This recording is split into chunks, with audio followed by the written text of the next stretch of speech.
difficult with the organizer and the Toastmaster of the meeting today. It's surprisingly that the speech comes so quickly. Comes so quickly, and I'm happy to see all the NCCU members, and the members from the NTUB. Good evening, I'm Jason. And I'm going to present my speech. The title is The Gift We Need Next Year. Okay. Good evening, fellow Toastmasters. Merry Christmas and Happy New Year. Did you receive a present? Imagine, what would you feel if you got the newest golden-shaped iPhone XS? How about receive a book, a novel, a teddy, or a present that asks you to make donation for charity? Today, at the end of 2018, I want to give everyone a quick recap this year.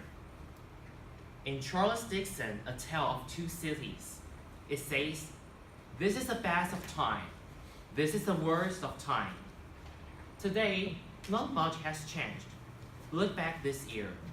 The liberalism world order is at peril. We are struggling with terrorism, refugees, protests, and a more divided societies. In Western, we see a deep divide in the United States about Trump and anti-Trump. We also see a divide in the United Kingdom arguing whether leaving the EU or not. And we see a divide in stance for independence and self-sovereignty. Also, a protest in Germany resisting refugees entering, and also in France. And also in Hong Kong, there was a protest for their sovereignty. Even in Taiwan, there are many protests and advocation. The society is far more divided than ever.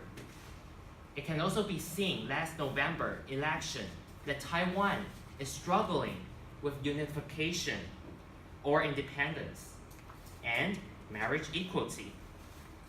Even in the school, where they're having Dr. Guan Zhongming as the president of NTU split up the atmosphere.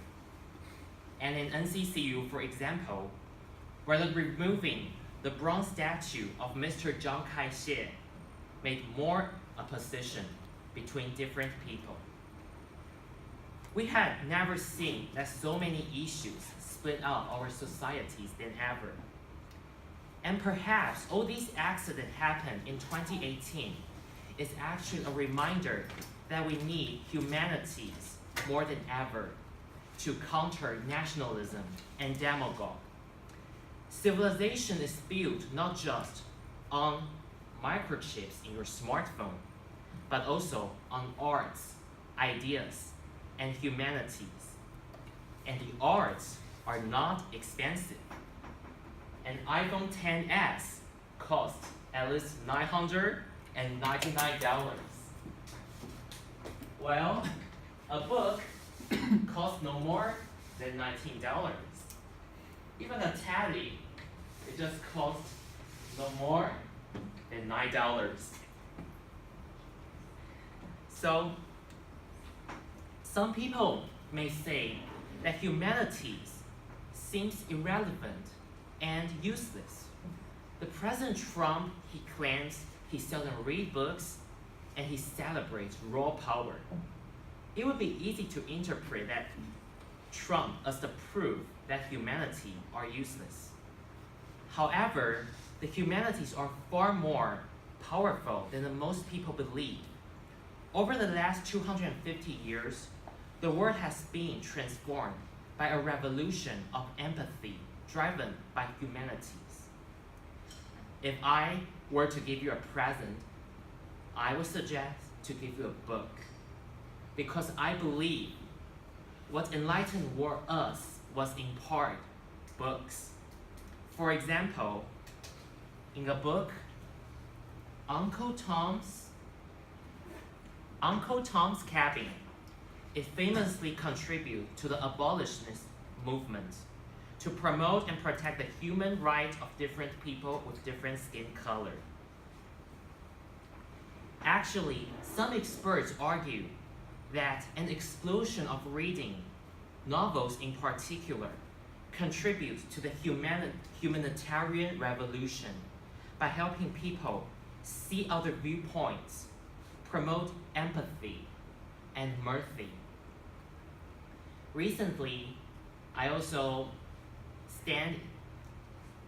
see some vendors selling magazine, The Big Issue, at the exit of the metro station. It is cold outside, and I personally feel very cold outside. And I also believe the vendor is standing at the exit more than 2 hours or 3 hours a day. He's also very cold. So I just buy a magazine from him to help him. So my second present is I encourage everyone to make some charity. What's more, a teddy. It's innocent, childish, and cute.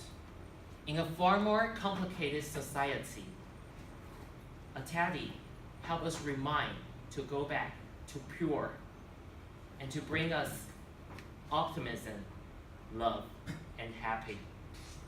In 2018, with the world a mess, I would say we need not only a smartphone, but also empathy, charity, and a teddy. The art humanize us and promote empathy that we need now more than ever. TMB.